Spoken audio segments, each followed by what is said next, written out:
네. 문제풀이 91번에서 이어갑니다. 품사 판별에 관한 것들은 지난 시간에 좀 개괄적으로 정리를 해 왔었기 때문에 이번 시간에는 조금 더 속도적으로 진행을 하고 뭐 좀 색다른 이런 부분이 나올 때만 조금 더 보충 설명을 이어가는 그런 방식이면 충분하지 않을까 싶습니다. 91번에는 이 불규칙 활용 문제가 끼어 있죠. 앞에서도 한번 다뤄본 바가 있는데 이 불규칙 활용에 대한 것은 기본적인 정리를 좀 하고 이렇게 들어가는 것들이 좋지 않을까 이렇게 생각을 합니다. 앞에서도 뭐 언급했던 바는 있지만 가장 기본 뼈대로 할 수 있는 것. 제일 먼저 살펴볼 것이 히읗 불규칙의 문제죠. 히읗 불규칙은 크게 불규칙 활용이라고 하는 것은 어간이 변하는 경우와 어미가 변하는 경우 이렇게 둘로 나눌 수 있는데 어간과 어미가 동시에 변하는 거기에 해당되는 것이 히읗 불규칙 한 종류뿐이죠.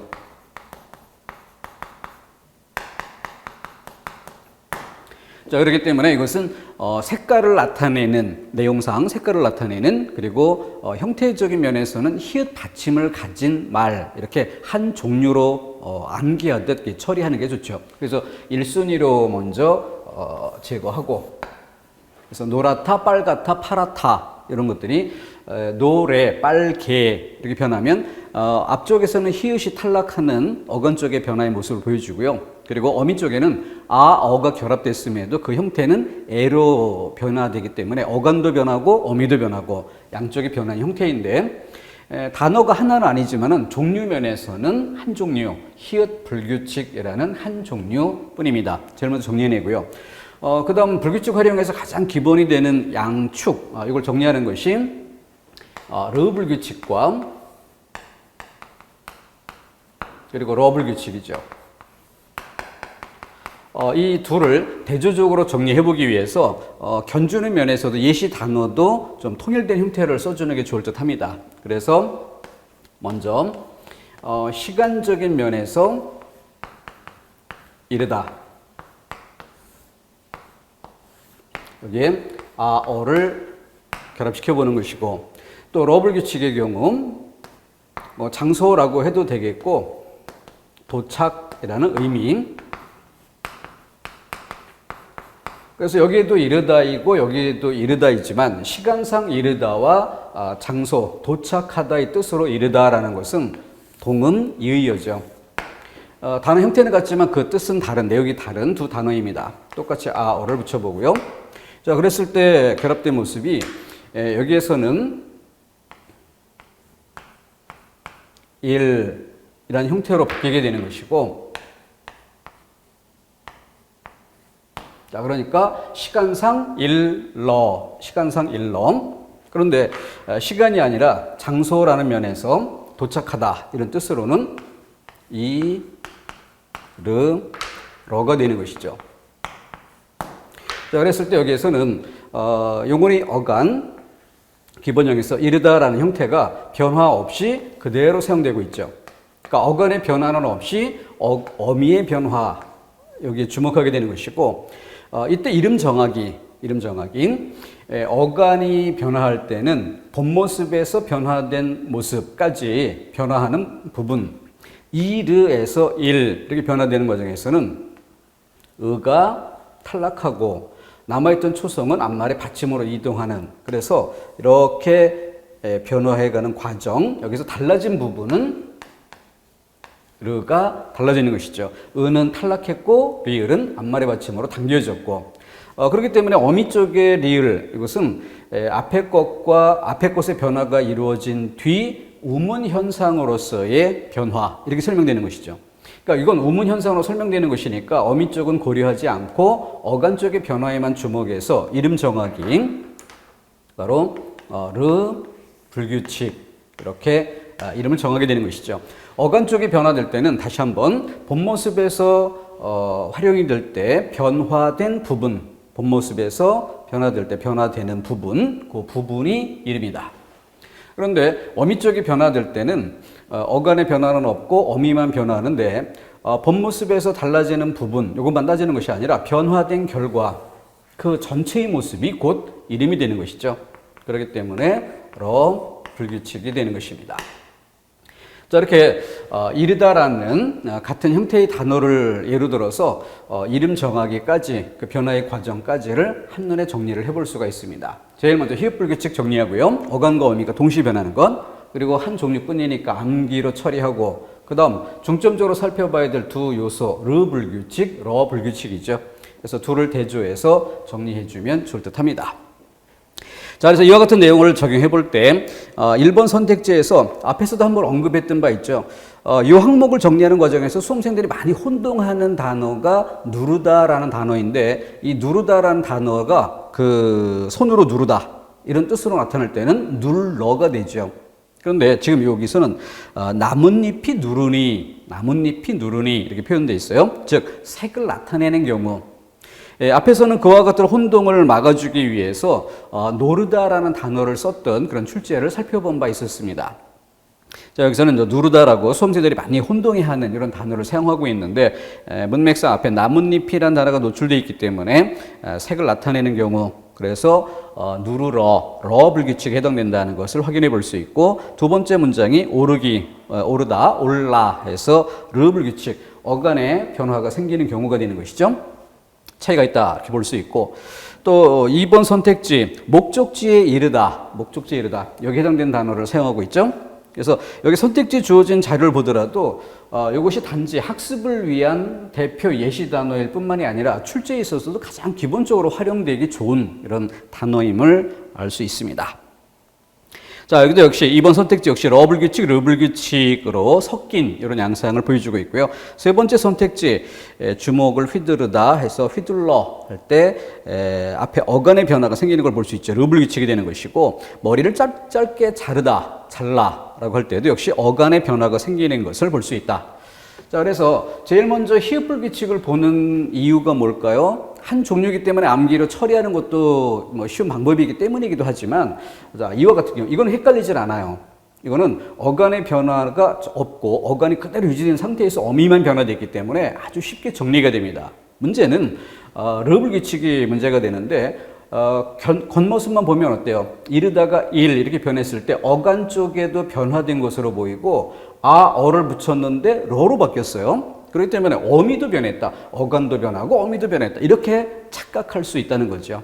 그래서 이것이 주의할 단어가 되는 것입니다. 그래서 제일 먼저 어간과 어미 양쪽이 변화되는 것은 희읍불규칙 한 종류뿐이다 라는 것을 분명히 한정하고, 그리고 나서 둘 다 변화된 것처럼 보이지만 인정하지 않는다.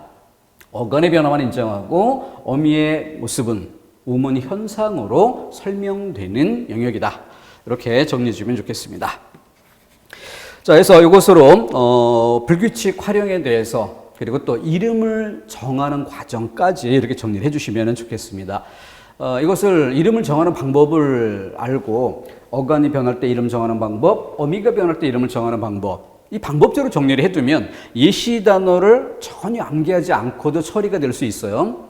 근데 책을 놓고 공부할 때 르불규칙에 해당되는 단어는 뭐고, 러불규칙에 해당되는 단어는 뭐고, 해당된 예시 단어를 일일이 암기하는 것이 쉬운 공부 방법이라 생각하는 사람이 있습니다. 방법적으로는 쉬워 보일 수 있어도 그 양이 방대하고, 또 내가 암기한 범위를 벗어난 예시 단어가 시험 문장에 그 예시로 쓰일 때, 이때 혼란스러운 점은 여전히 지속됩니다. 그렇기 때문에 암기는 가장 비효율적인 공부 방법이다.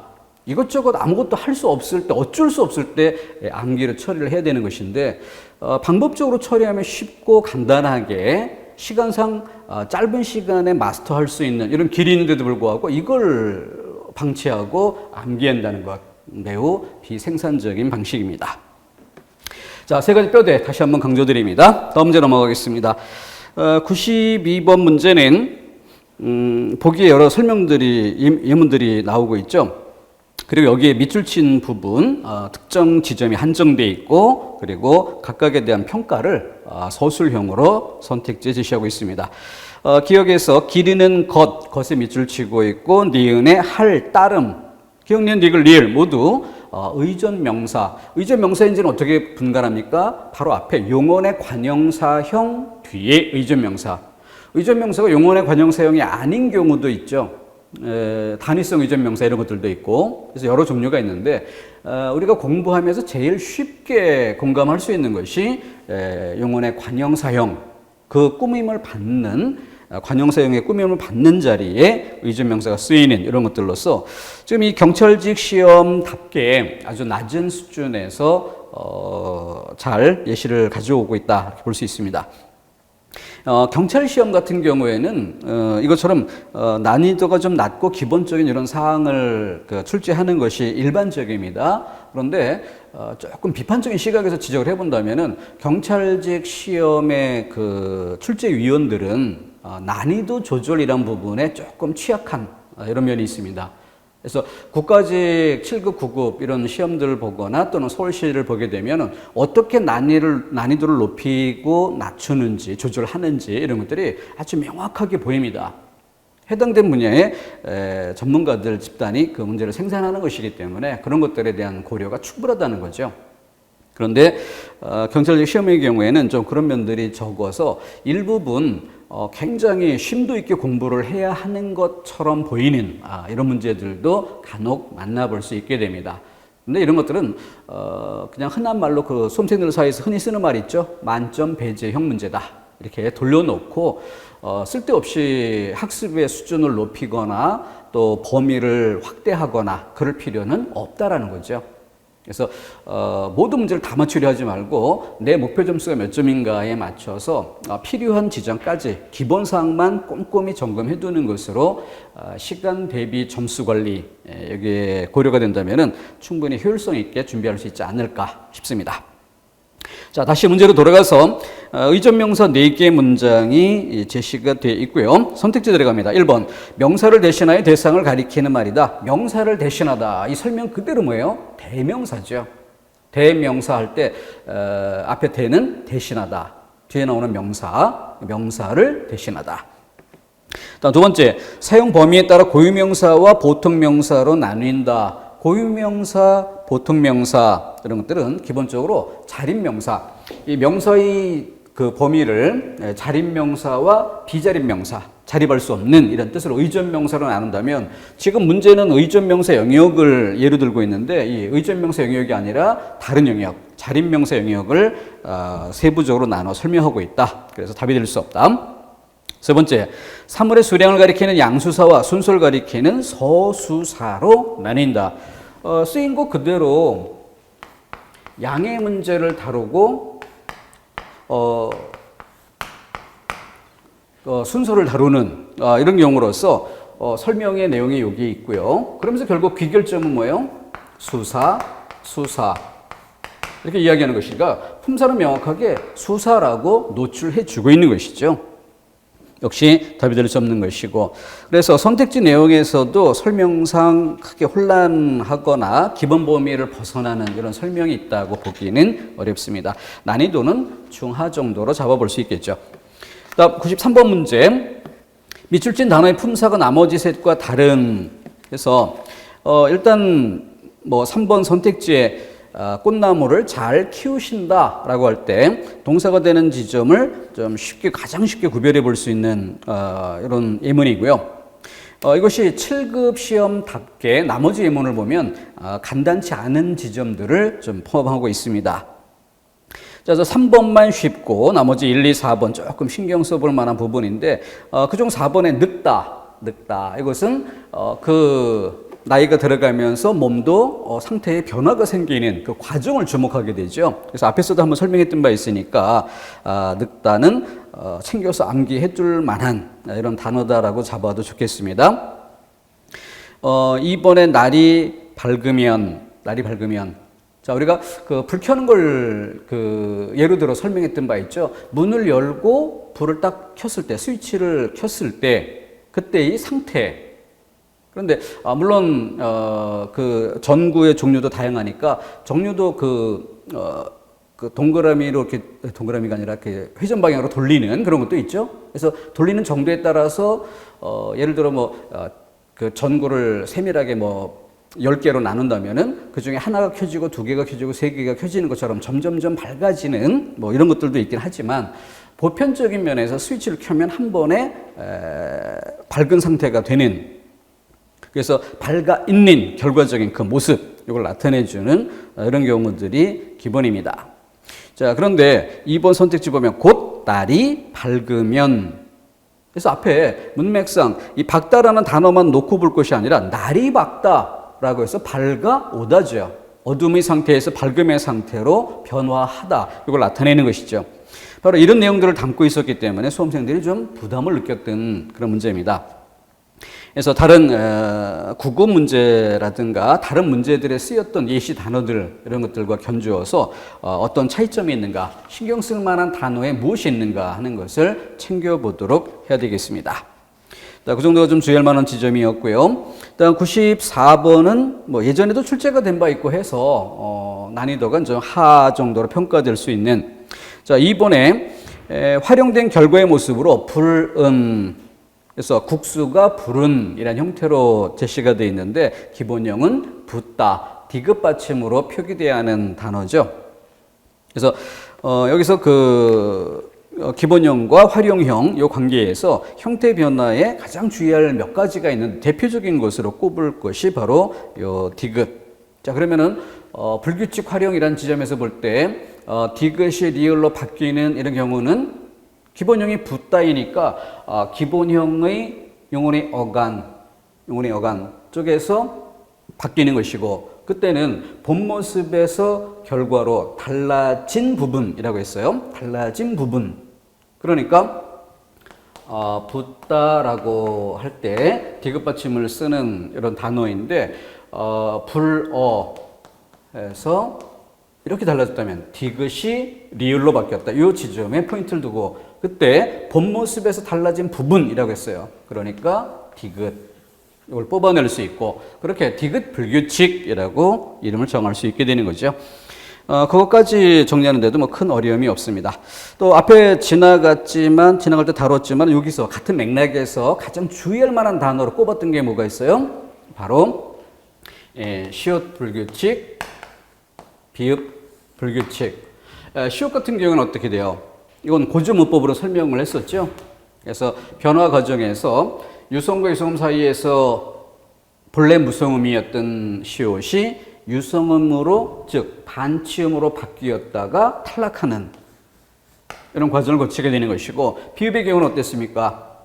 바로 유성음 사이에 샌드위치된 이런 상황이 됐을 때 이것이 순경음 비읍 이렇게 바뀌고, 이 순경음 비읍이 어떻게 돼요?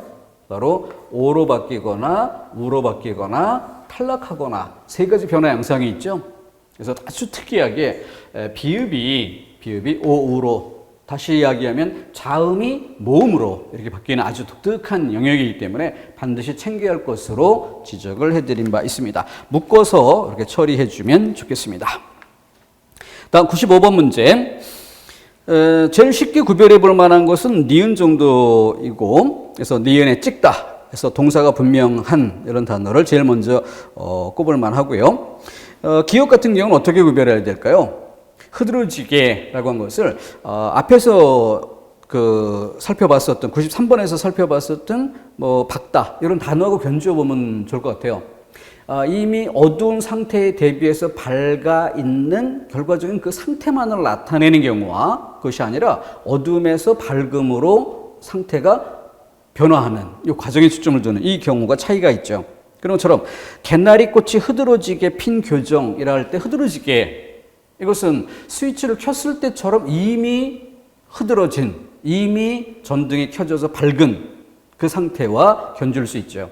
근데 날이 밝는다라고 할 때 어둠에서 밝은 상태로 변화하는 것과 똑같이 개나리꽃이 지금 이쪽 꽃이 막 피고 있고 다음 꽃이 계주에서 바통을 이어받아서 가듯이 하나가 피면서 다음 꽃도 피는 이 장면을 표현하는 경우인지 이 차이를 견뎌보면 되죠. 여기도 스위치를 켰을 때처럼 결과적인 모습을 나타낼 뿐 변화, 상태가 변화하는 그 과정을 표현하는 맥락이 아니다. 차이점을 보도록 해야 되겠습니다. 자, 그렇게 해서 기역과 니은에서 형용사 동사의 차이 이런 부분을 갈라놓고 그 상태에서 나머지 디귿, 리을, 미음 나머지를 내가 좀 더 쉽게 느낄 수 있는 이런 거 위주로 평가를 해봐야 되겠죠. 그렇게 해서 동사, 형용사를 구별하는 이런 방법이 좋습니다. 물론 가장 기본적인 건 뭐예요? 니은다, 는다를 붙여보는 거죠. 근데 니은다, 는다를 붙여서 구별이 될 수 있다면 그것 이미 거의 암기하지 않아도 될 정도로 쉽게 느껴지는 이런 단어들인데 우리가 어렵다고 느끼는 것은 니은다, 는다를 붙여보면 이것도 될 것 같고 저것도 될 것 같고 이런 느낌이 있을 때 그런 것들이 헷갈리는 지점이 되는 것입니다. 또 하나 이 문제를 풀 때 고려해 볼 만한 것은 선택지가 모두 기호 3개씩을 담고 있다는 거죠. 따라서 소거법을 적극 활용해 볼 문제입니다. 자, 따라서 니은이 동사임이 분명하다라고 한다면은 니은이 들어간 선택지는 니은 외의 나머지, 그러니까 3번 같은 경우에 니은을 동사로 아주 쉽게 보고 판단의 기준으로 삼았으니까 3번에 디귿과 미음이 같이 묶인다면 디귿, 미음이 둘 다 동사가 될 수 있는가? 그런 면에서 디귿이든 미음이든 어느 한 단어만 좀 분명히 알 수 있다면 그 향방을 가름하는 데 도움이 될 수 있을 겁니다. 자, 그러면은 1, 2, 4번은 어때요? 일단 니은이 빠져 있죠. 니은이 빠져 있기 때문에 나머지는 모두 형용사라는 방향에서 같은 성격의 단어들을 모은 것이다 라고 봐야 되겠죠. 자, 그런 맥락에서 여기 기억같이 흐드러지게 이런 부분을 형용사로 좀 확실하게 판단을 가질 수 있다고 한다면은 기억은 들어가고 니은은 빠진 이런 형태에서 1, 2번으로 선택지 범위를 줄일 수 있을 겁니다. 이게 소거법이에요. 그런 정도 상태에서 그러면은 1, 2번으로 범위를 한정했다고 한다면은 기억하고 리을에서 리을이 공통적으로 들어가 있으니까 충만하다라는 단어에 대해서는 따져볼 필요가 없죠. 이미 명확한 리을이 빠진 그리고 기억이 들어간 이런 정도로서 1, 2번으로 한정되어 있기 때문에 한정된 두 선택지의 공통된 요소 리을은 따질 필요가 없는 것입니다. 그 상태에서 디귿과 미음 둘을 견주며 어느 것이 확실하게 나누지 않아도 돼요. 어느 것이 동사의 느낌이 강하고 어느 것이 형용사의 느낌이 강한가 이런 정도만 가지고도 구별이 가능한 거지 아주 명쾌하게 단정적으로 설명해 낼 수 있어야만 답이 구별되는 건 아닙니다. 밑줄 친 단어 자체를 놓고 질문했다면 명쾌한 설명이 필요하겠죠. 그러나 선택지에 양이 주어지고 있고 이것을 통해 상대적으로 답할 수 있는 힌트가 있다는 것이죠. 그런 점을 고려하면은 처음 보았을 때보다는 조금 더 난이도가 낮아진 이런 느낌을 받을 수 있을 겁니다. 다음 이어서 96번 문제에서 기억의 그쪽에서 물건 하나를 맡아 주었으면 해요 라고 문장이 마무리되는 지점까지 살펴본다면 이때 그쪽은 상대방을 지칭하는 말이다 라는 것으로 상대방 딱 표시해두고 또 선택지로 내려가면 1인칭 대명사 이런 용어들이 쓰였으니까 이런 방식으로 정리해본다면 기억에 대해서는 2인칭이라고 써주는 것도 괜찮을 것입니다. 다음 니은에서는 우리 할머니의 유품이에요 라고 할 때 우리 근데 우리라는 말에서 두 가지 주의할 점이 있는데 한 가지는 앞에서 먼저 설명드린 바 있었죠. 우리 이것은 영어에서의 우리와 한국어에서 우리가 다르다. 양방향 화살표로 차이점으로 봐야 되겠죠. 그러니까 영어 같은 경우에는 항상 나라는 개인을 중심에 두기 때문에 나를 중심으로 해서 항상 상대방을 칭하는 이런 방식이 기본이 되는 것입니다. 그러니까 영어에서의 우리라고 할 때는 반드시 나와 상대를 묶었을 때만 표시하게 되는 거죠.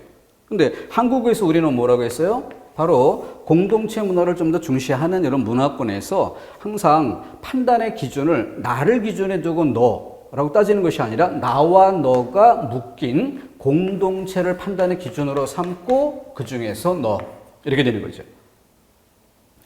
그렇기 때문에 우리말에서는 우리 애인, 우리 남편, 우리 아내 이런 표현들이 가능하다는 거죠. 근데 영어식 기준으로 그 문장을 이해한다면 기준이 여기 있음을 고려하지 않으면 뭐가 돼요?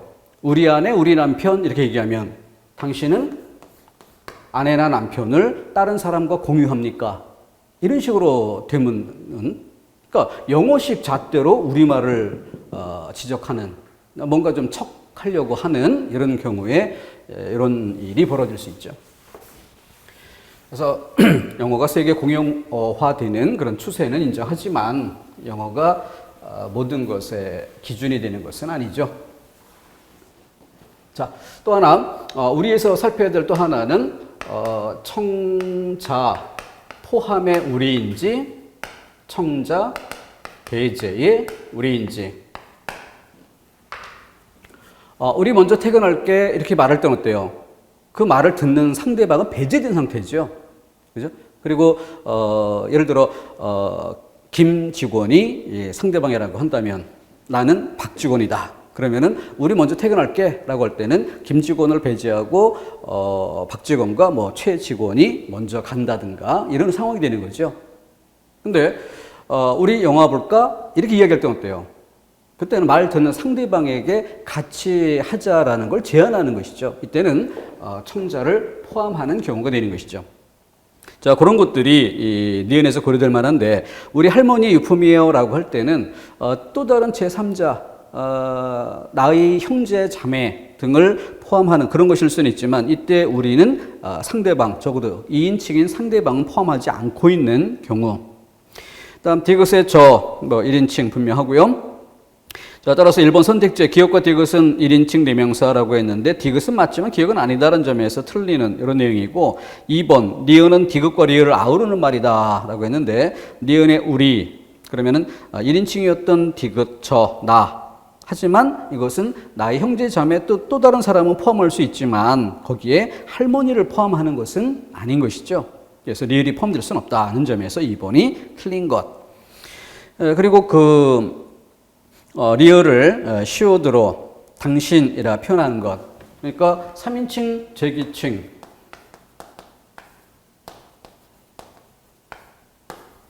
자, 이때 당신이라는 말은 이렇게 3인칭, 제기칭으로 사용될 때는 극존칭에 해당한다. 극존칭에 해당한다. 그런데 이 당신이란 말을 2인칭에 쓰는 경우가 있죠. 2인칭. 이때는 극존칭이 아니라 예사 높임입니다. 예사 높임이기 때문에 그래서 나이나 이런 폭을 이야기한다면 10살 이내. 그러니까 이것은 나랑 동급이면서 상대방을 좀 더 예우한다 싶은 이런 정도에서 써야 되는 거죠. 그러니까 동료 직원인데 타 부서이고 그래서 얼굴은 알지만 개인적으로 말을 섞어본 일도 별로 없는 뭐 이런 경우에는 당신 이런 정도로 예우를 갖출 수 있죠. 그런데 예를 들어 지하철 타러 갔다가 20대 젊은이가 60, 70대 할머니, 할아버지를 만나서 할아버지, 할머니 제가 당신의 짐을 좀 들어드려도 되겠습니까? 이런 식으로 이야기한다면 매우 건방진 느낌을 줄 수 있다는 거죠. 인칭에 대해서는 그것이 예사 높임이지 아주 높임이 아니다. 그런데 할머니, 우리 할머니 살아생전에 아끼셨던 이라고 표현할 때 이때 3인칭 제기칭으로 우리 할머니 당신께서 라고 말할 때는 극존칭에 해당한다는 건 이렇게 한 단어가 두 가지 경우에 쓰이는 이런 단어로 또 말씀 여기 있죠. 그래서 이것도 한 문장 속에 넣어서 두 가지 상황을 익히자라고 제안을 드렸던 바 있습니다. 아버지, 그렇게만 말씀하시지 마시고 제 말씀도 좀 들어주십시오. 이렇게 표현할 때 앞부분의 말씀 뭐예요? 아버지에 대해서 쓴 것이고 높임말로서의 말씀이죠. 그런데 제 말씀 좀 들어주십시오라고 할 때는 뭐예요? 바로 낮춤이죠. 그러니까 높임에도 쓰이고 낮춤에도 쓰이는, 상대에 대해 쓰면 높임이고 나에 대해 쓰면 낮춤이 되는 말이 말씀이에요. 그러니까 이런 것들이 한 문장 안에 동시에 나타나면은 뭔가 둘 중 하나를 잘못 쓴 것 아닌가라고 어색한 느낌을 받는 일이 생길 수 있습니다. 그래서 그런 말을 좀 어색한 상황을 만들지 않으려고 하다 보면 어때요? 자꾸 이런 말을 의도적으로 피할 수밖에 없는 그런 상황이 되는 거죠. 마치 지하철역에서 뭔가 얼굴 아는 사람을 만났는데 선배인지 후배인지는 분간이 안 가는 그런 경우에 호칭도 애매하고 존칭도 애매하게 말을 쓰는 이런 상황이 될 수 있다는 얘기입니다. 자, 정확하게 알고 쓰는 것이 더 좋겠죠. 자, 그 정도만 살펴주면 되겠고요. 97번에서는 가장 기본적인 사항 다루고 있습니다. 2번의 접속사. 단어의 종류로서는 접속사라는 말을 쓸 수가 있어요. 하지만 품사의 종류로는 인정되지 않는 것이죠. 자, 품사 관련지어서는 우리는 그 품사와 성분의 관계표, 이 도표를 늘 이용해 왔었습니다. 그 도표에서 볼 때 어땠어요? 왼쪽에서 오른쪽까지 크게 4개의 덩어리가 있었어요. 맨 앞에 관형사가 있고, 두 번째 덩어리는 뭐가 있었습니까? 동그라미 2번이 본래의 자리인 명사, 대명사, 수사. 그리고 바로 뒤에 조사, 깍두기로 조사는 항상 넣어서 이해를 해줘야 될 부분이죠. 그렇게 5개가 있고, 그 다음 부사. 그리고 나서 맨 끝에 동사, 형용사, 2개의 품사가 있죠. 그렇게 전체적으로 그 도표 안에 8개의 품사가 노출돼 있었고, 그 표에서 다루지는 않지만 항상 열외. 그래서 독립언, 독립어, 그에 해당되는 품사로서는 감탄사. 여기 있었던 거죠. 그래서 우리말의 품사에 들어있는 것. 여기 접속사 같은 경우에는 대체로 그 접속 부사에서 품사로는 부사에 해당되는 이런 것들이 주가 되는 것이고, 이 부사하고 특히 구별이 많이 요구되는 건 앞에서도 문제 풀어봤었죠. 감탄사로 분류를 해야 하는 이런 경우, 이것이 점검의 포인트였습니다. 접속사. 단어로서는 사용할 수 있는 말이지만 품사의 종류로 쓰이는 단어는 아니다. 다음 98번. 여기서는 그 좀 어려운 예문, 우리 그 교재 기본 품사 판별 가장 기본적인 항목에서 다룰 때 제일 먼저 동그라미 2번 답지를 다뤘었죠. 나보기에 끼워 가실 때에는. 그래서 보기, 당신이 나를 보다, 소술 기능이 살아있는 이런 경우로서 그 기본형을 밝혀서 품사를 판단해 줘야 되는 이런 경우였고, 두 번째도 역시 마찬가지입니다. 그러니까 여기서는 나보기에서 형태가 보기라고 바뀌어 있었기 때문에 이것으로 혼동을 유도해 본 정도였으나 난이도는 최하 수준의 이런 예문이었고요. 난이도가 좀 높다고 먼저 지적했었던 것 역시 1번 선택지. 근데 1번 선택지에서는 어때요? 바로 명쾌하게 구별할 수 있게 첫 번째 문장에 이것 말고 다른 물건을, 그래서 우리가 한자로 남타라는 글자로 써봤었던 그 예문이었고요. 그리고 밑에 두 번째 문장 보세요. 질소는 산소와 성질이 다른, 그러니까 기본형을 밝힌 뒤 소술 기능이 있다 없다를 판단하는 것이 가장 중요한 품사 판별의 고리인데, 여기서는 어때요? 밑줄 친 말 바로 앞쪽에 성질이 이렇게 노출되어 있잖아요. 주어가 노출되어 있으니까 그와 호응되는 것으로 밑줄 친 부분은 소술 기능이 살아있다 이렇게 판단할 수 있죠. 그래서 관형사인 경우와 형용사인 경우 이렇게 차이가 있는 것인데, 이 부분에서 이 단어 자체가 어렵다. 단어 자체가 어렵기 때문에 시험 문제를 출제한다면 지금처럼 이렇게 주어가 노출되는, 주어가 생략된다면 문맥상 소술 기능이 있는지 아닌지를 직접 우리가 따져야 되는데, 다른 단어와 달리 이 부분은 의미상의 차이가 아주 미묘해서 그래서 그런 것들이 구별되기가 어렵다. 의미상 구별, 잠깐 그 어법과 비문이라는 영역 한번 생각해 보죠. 제가 이런 그림을 그렸었는데, 예를 들어서 그 차이가 큰, 그러니까 햇빛이라는 말과 햇볕 이런 말을 쓰면 빛이라는 광선과 볕이라는 온기, 그러니까 광과 열로 이렇게 쉽게 구별이 되는, 그러니까 가끔 뭐 섞어 쓰다가 혼동하는 경우가 생길 수는 있어도 시험 문제로 나오면 수험생들이 틀릴 리 없는, 명확하게 구별할 줄 아는 이런 의미가 뚜렷한 것이 이 단어죠. 근데 그렇지 않고 의미가 아주 밀접해 있고 그래서 좀 구별이 어려울 수 있다, 이런 지점에서 이야기했던 것으로, 이를테면은 뭐 안달복달 하지 말고, 그래서 느긋하게 이런 말은 그 의미의 차이가 크지 않아 보이고 그래서 헷갈릴 수 있다, 이런 것처럼 지금 이야기했었던 것도 역시 마찬가지가 되는 것입니다.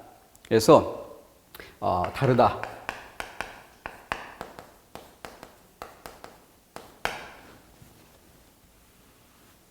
소설 기능이 살아있는 경우와 다른 이라는 것이 관용서로 굳어져 쓰이는 이런 경우. 자, 그래서 이 부분은 연습에 필요한 것이 될 수 있지만 시험 문제에서는 아예 구별이 가능할 수 있게 도와준다. 지금 성질 2라는 주어가 나와 있음으로써 난이도를 낮춰주고 있다는 점을 확인해 볼 수 있는 거죠. 이걸 보면 출제자들도 수험생들을 골탕 먹이기 위해서 근거 없이 지나치게 어렵게 내는 이런 일은 피한다는 거죠. 수험생들이 즉 전문가가 아닌 교양시험 정도 수준에서 풀 수 있는 어느 정도 기간을 가지면 충분히 해결할 수 있는 그런 정도 범위로 맞춰준다는 거죠. 그게 바로 난이도의 조절입니다. 자, 그런 점을 믿고 조금 기본사항 중심으로 철저하게 익히는 이런 학습 과정이 되어야겠습니다.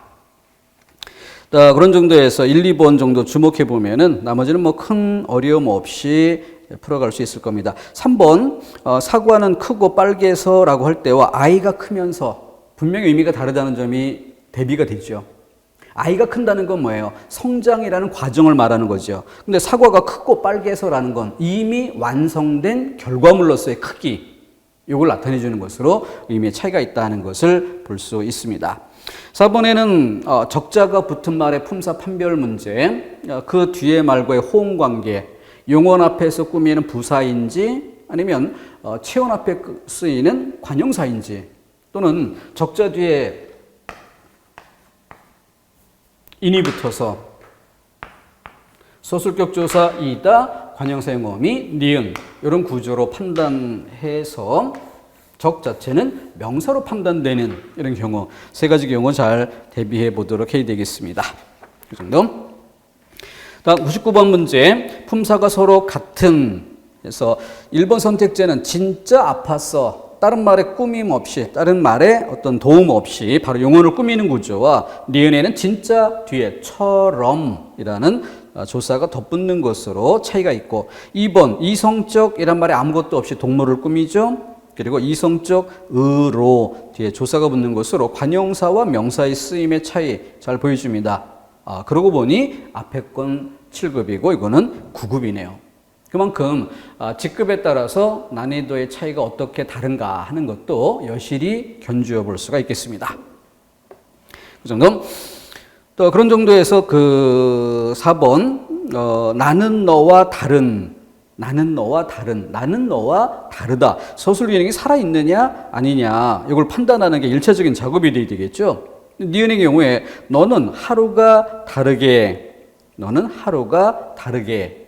해서 역시 기본형을 밝혀볼 때 이렇게 다른 굳어진 말로 쓰이는 경우가 아니라 소술 기능이 살아있는 이런 경우라는 점에서 구별이 될 것입니다. 자, 1차적인 구별에서 여기는 뭐 그 정도만 되면 충분히 분간이 가능한 정도라서 기본형 밝혀보고 문장 안에서 호응되는 주어가 있는지 이거 살펴보는 정도로 정리해 볼 수가 있을 겁니다. 다음 100번 문제 또한 뭐 그다지 어려운 건 아닌데 좀 개수를 묻는 이런 방식으로서 되게 전에 그 서울시가 질문하던 이런 질문이 양상하고 좀 관련이 더 깊습니다. 전통적인 국가직 형태의 문제보다는 서울시형 형태에 가까운데 난이도가 그리 높지는 않습니다.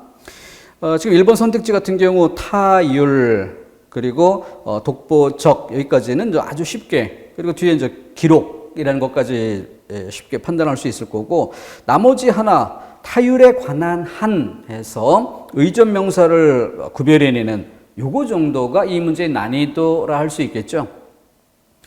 그에 비춰 2번에는 의존 명사가 이런 것 용언의 관용 사용되어 의존 명사라서 형태 면에서 쉽게 바로 보일 수 있는 이런 정도였고 3번에는 특별하게 다르게 혼동될 만한 여지가 있어 보이진 않습니다. 4번의 경우에도 얼굴이 하얀 이에서 의존 명사 사람을 나타내는 의존 명사 이 정도였고요. 개수가 뭐 2개, 3개, 4개 이런 정도에서 4개 이걸 구별해내는데 관용 사용 뒤에 의존 명사 요것만 챙기면 나머지 명사는 쉽게 시각적으로 구별돼 보이기 때문에 전체적으로 난이도가 높지 않다라고 볼 수 있겠습니다. 다음 101번. 밑줄 친 부분의 품사가 다른 하나, 공통적으로 다 수에 관련된 것들을 다루고 있죠. 근데 수에 관련된 것으로 수사, 수관형사 이런 것들은 앞에서도 충분히 다루어 본 바 있었기 때문에 일단 뭐 한 권 뒤에 체온과의 호응 관계 이렇게 따져보는 것, 한 권, 두 사람, 두세 개. 자, 그래서 1번과 3번이 제일 먼저 구별이 될 만하겠죠. 2번과 4번을 놓고 견주어 볼 때 2번에 한, 둘, 4번에 두세. 그런데 4번의 경우엔 뒤에 개, 이 개가 뭐예요? 단위성 의존명사. 단위성 의존명사이기 때문에 그 앞에 수관형사라는 점이 뚜렷하게 보이는데 2번의 경우는 한, 둘, 4번의 두세처럼 2번의 한, 둘 비슷한 모양을 갖고 있어요. 그래서 헷갈릴 수는 있지만은 그 뒤에 눈, 한, 둘, 눈. 이 한, 둘이 눈을 꾸미는가? 눈을 꾸미는 것이라고 한다면은 그 눈의 개수를 한두 개라고 이야기하는 것이라고 한다면 똑같은 수관형사가 될 수 있겠지만 여기는 농부가 한둘 눈에 띌 뿐 한적했다라는 맥락에서 한둘은 뭐예요? 농부의 사람의 숫자 이걸 얘기하는 것이지 바로 뒤에 눈과 눈의 개수와 관련되어 있지 않다. 그런 점에서 눈을 꾸미는 경우가 아니었다라는 차이점을 구별해 볼 수 있는 것입니다. 자, 그것으로 이것이 수 자체를 나타내는, 개수 자체를 나타내는 수사로 구별되어야 되겠다. 다음 102번, 믿을 만한, 이번에 관용사용의 자리죠. 누가 볼까 싶어. 이어진 문장의 자리입니다. 세 번째, 그는 말이 많기는 하지만, 많기는 하다. 연결지어서 이해를 해야 될 부분입니다.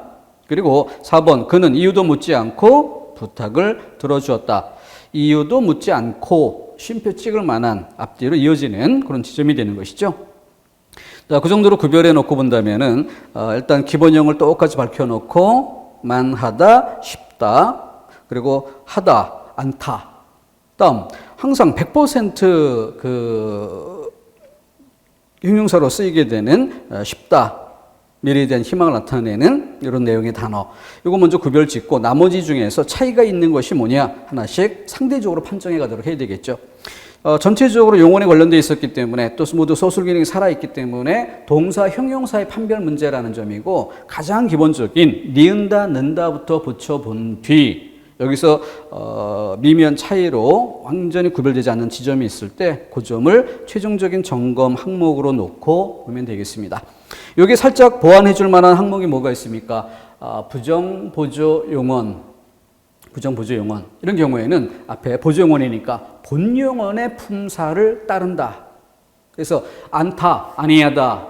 이 단어도 이를테면은 가지 아니하다라고 할 때는 가다라는 동사에 기대어 보조동사 이렇게 판단되겠지만 물이 깊지 아니하다라고 하면 깊다, 얕다 그 상태 형용사에 기대어 보조 형용사로 판단되는 거죠. 이것이 이 뒤에 하나 더 보완되면 좋을 것입니다. 관련된 것을 모두 묶어서 처리하는 게 좋죠. 다음 103번 문제에서 역시 늙다 동사로 암기를 처리해 줄 만한 주의할 단어. 자, 그런 점에서 그를 조수로 삼다 해서 쉽게 구별되는 지점이 나오고 그 다음 그 미역과 다르다, 바다의 미역과 다르다, 마음이 정말 예쁘다 이런 정도의 차이. 자, 그런데 여기서 하나 좀 주의해 볼 만한 이런 지점이 1번의 빠르다죠. 1번의 빠르다. 이때 어느 출발 지점에서 도착 지점까지 이걸 나타내는 단어인데 그러다 보니까 이 빠르다라는 단어는 이런 화살표의 이동 방향 이것 때문에 자꾸 동사란 느낌이 강한 이런 단어죠.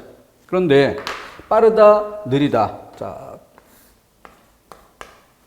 관련된 말을 짝지어 놓고 볼 때 이것은 여기에서부터 여기까지의 그 중간에 상태를 나타내 주는 것이지 이 화살표를 나타내는 게 아니죠. 전체 결과적인 정도를 이야기하는 것입니다. 그것이 차이점이다. 그래서 늙다 이외에 여기 3번 문제를 보면서 추가로 암기로 챙길 만한 이런 부분에 요 빠르다라는 단어가 있다는 점 꼭 챙겨두면 좋겠습니다. 다음 104번 문제. 세 가지 조건을 제시했고요. 모두를 만족하는 이라고 했는데 기억에 관용사가 들어있을 것이라는 점은 기본사항이 될 수 있을 것이고 오히려 주의할 만한 지점이 니은과 디귿입니다. 니은, 필수적 부사가 들어있을 것. 이 필수 부사의 문제는 어떻습니까? 필수 부사.